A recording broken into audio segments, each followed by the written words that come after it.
అరే మీరు రారా టైం అవుతుంది. మీరు రాగా బాబు టైం అవుతుంది. మొత్తం నాకు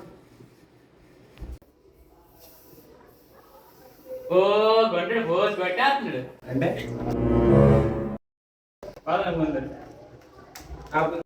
ఎంత రెడీ అయినా నువ్వే బాగా రెడీ అయినా కమ్మ కొట్టకరా బాబు అంటే అంతే పద. అవును నువ్వు ఎప్పుడు కొంచెం ఏదో కొత్త పదాలు వాడుతావు. బేగ కమ్మ గుంటడం ఏంది పదాలు నాకు ఒకసారి చెప్పు.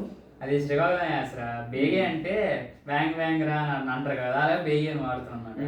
ఇంకా కమ్మకొట్టం అంటే పొగుడుతారు చూసావా, దాన్ని కమ్మకొట్టం అంటారు. గుంటడు అంటే ఇది అబ్బాయికి వాడతారు, లైక్ చిన్నపిల్లాడు అలాగే అంటారు. అంటే ఈ చిన్నపిల్ల అంటే అంటే నార్మల్ ఫ్రెండ్స్ కమ్యూనికేషన్ అప్పుడు గుంటడు అని వాడతారు అనమాట. చెప్తా ఉంటది మీ ఆశ. మీరేంటో మీ విధానాలు ఏంటో ఇప్పటికి నాకు అర్థం అవరో బాబు. ఇంకా మీకు తెలిసిన శ్రీకాకుళం పదాలు ఏమంటే కమెంట్ చేయండి. Follow for